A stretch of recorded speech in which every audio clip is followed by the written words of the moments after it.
যে কোনো সমস্যা আসতেছে কার্ড, সন্ত্রাস বিরোধী কার্ড আর একটা চাঁদাবাজ বিরোধী কার্ড যদি দিতেন। একদিকে আমরা দেখছি যে 20,000 কোটি টাকা ছাপানো হচ্ছে, এটাকে ছাপানো বলা যাবে না, তাহলে এটাকে কি বলা যায়? এটাকে ফটোকপি অথবা অন্য কিছু হয়তো আমাদেরকে বলতে হবে। অনেক জায়গায় ভোটের গণনার ক্ষেত্রে কারচুপির ফলে আমাদের 6 জন প্রার্থী এমপি হিসেবে নির্বাচিত হয়েছেন এবং আমরা প্রায় গড়ে 80,000 করে প্রত্যেকটি আসনে আমরা ভোট পেয়েছি, জনগণের ভালোবাসা আমরা পেয়েছি। সেই জায়গা থেকে জাতীয় নাগরিক পার্টি দেশের প্রতি, জাতির প্রতি তাদের যে দায়িত্ব এবং কর্তব্য এবং কমিটমেন্ট তা বাস্তবায়নের জন্য একই সাথে সংসদে এবং রাজপথে তাদের জোরালো ভূমিকা রেখে যাচ্ছে এবং সামনের দিনেও আমরা সেটা অব্যাহত রাখবো।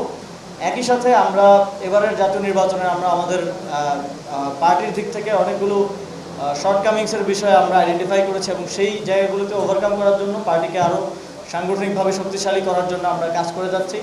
এবং আমরা সবসময় দেখি যে যখন কোনো দল বিরোধী দলে চলে যায় তখন তাদের থেকে মানুষজন ছুটে যায়, মানুষজন অন্য দলের দিকে চলে যায়, কিন্তু আমরা প্রথমবার বোধহয় বাংলাদেশে দেখছি যে অফিসিয়ালি বিরোধী দল হওয়ার পরে সারা দেশ থেকে বিভিন্ন সিভিল সোসাইটির প্রতিনিধি বলেন, তারপরে রাজনৈতিক ব্যক্তিবৃন্দ বলেন এবং অনেকেই জাতীয় নাগরিক পার্টিতে এসে নতুন করে যুক্ত হচ্ছেন। এটা আমাদের জন্য অনুপ্রেরণা এবং আমরা মনে করছি বাংলাদেশের মানুষের প্রতি আমাদের যে কমিটমেন্ট, যেটা জুলাই গণঅভ্যুত্থানের মধ্য দিয়ে আমরা রেখেছিলাম, তা আমরা যথাযথভাবে পালন করতে পারছি বলেই সারা দেশ থেকে আবার নতুন করে এনসিপির এক ধরনের জোয়ার শুরু হয়েছে এবং জেলা উপজেলা পর্যায়ে বিভিন্ন পর্যায়ের যারা প্রথিতযশা রাজনীতিবিদ আছেন, যারা সিভিল সোসাইটির গুরুত্বপূর্ণ পার্সোনাল আছেন, যারা ওয়েলফেয়ার করে থাকেন সামাজিকভাবে, সবাই জাতীয় নাগরিক পার্টির সাথে যোগাযোগ করছেন এবং আমরাও আহ্বান জানাতে চাই, আমরাও আমাদের জনগণের সেবা করার জন্য জাতীয় নাগরিক পার্টির দরজা সকলের জন্য খোলা থাকবে। শুধুমাত্র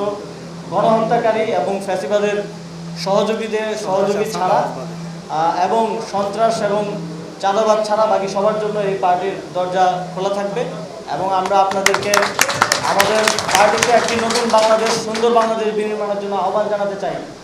আমরা একটা নির্বাচনের পরে দেখছি, নির্বাচনের আগে আমরা শুনতাম যে নির্বাচন হলেই সব সমস্যা নাকি সমাধান হয়ে যাবে, কিন্তু নির্বাচনের পরে আমরা দেখছি যে এই সরকার ভয়ানকভাবে ফেল করছে।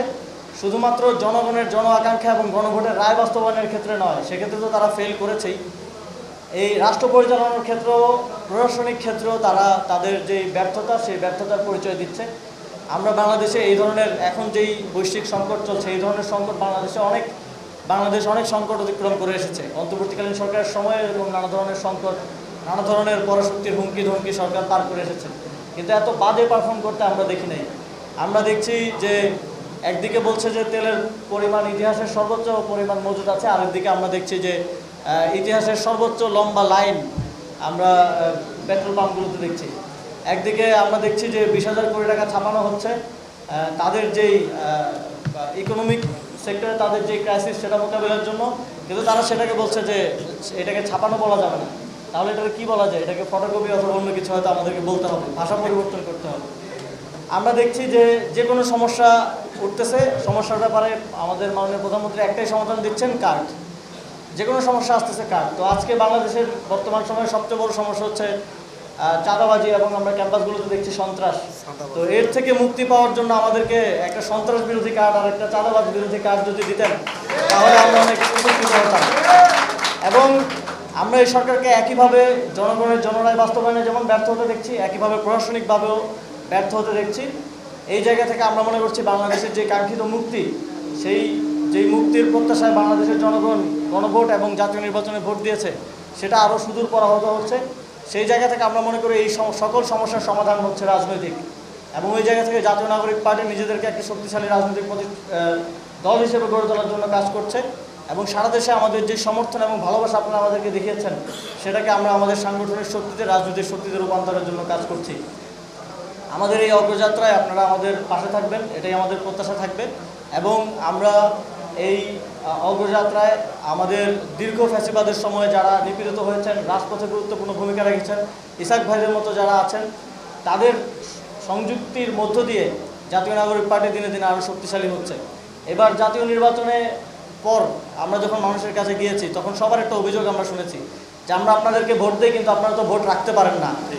যখন জাতীয় নাগরিক পার্টি থেকে আমাকে বলা হলো এবার সিটি কর্পোরেশন নির্বাচনে অংশগ্রহণ করার জন্য, তখন আমরা একটা সিদ্ধান্ত নিলাম যে এবার জনগণের ভোট রক্ষা করাও রাজনৈতিক ব্যক্তিত্ব হিসেবে, রাজনৈতিক দল হিসেবে আমাদের দায়িত্ব। আমরা যদি জনগণের ভোট রক্ষা না করতে পারি তাহলে জনগণ আমাদেরকে আর ভোট দিতে আসবে না, তারা আমাদের উপর থেকে আস্থা হারাবে।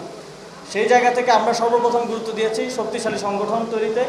এবার আমরা এতটুকু নিশ্চয়তা আপনাদেরকে দিতে চাই, যারা আমাদেরকে ভোট দিতে আসবেন, যারা আমাদেরকে সমর্থন দেবেন, যারা নতুন বাংলাদেশ বিনির্মাণের জন্য আমাদের পাশে দাঁড়াবেন, তাদের একটা ভোটও আমরা নষ্ট হতে দিব না। আমরা প্রত্যেকটি কেন্দ্রে শক্তিশালীভাবে আমরা পাহারা দিব এবং প্রত্যেকটি জায়গায় যেন কাউকে আবার ভোট দিয়ে গিয়ে কোনো ধরনের হেনস্থা এবং লাঞ্ছনার শিকার না হতে হয়, রাজনৈতিক দল হিসেবে সেই প্রোটেকশনটা আমরা দিব ইনশাআল্লাহ। এবং আগামীর বাংলাদেশ বিনির্মাণে একই সাথে আমরা পলিসির জায়গা থেকে যেমন সুন্দর পলিসি নিয়ে আসবো, একইভাবে একটা শক্তিশালী সুন্দর রাজনৈতিক সংগঠন গড়ে তোলার মধ্য দিয়ে আগামীর বাংলাদেশের জনগণের প্রকৃত প্রোটেক্টর এবং জনগণের উন্নয়নের জন্য এবং দেশের সুন্দর বাংলাদেশ বিনির্মাণের জন্য আমরা কাজ করে যাব। সেই লড়াইয়ে আপনারা আমাদের পাশে বিগত সময়ে যেভাবে ছিলেন, 24শে জুলাই গণঅভ্যুত্থান থেকে জাতীয় নির্বাচন পর্যন্ত যেভাবে ছিলেন, সামনের দিনগুলোতে সেভাবে আমাদের পাশে থাকবেন এই প্রত্যাশা ব্যক্ত করছি।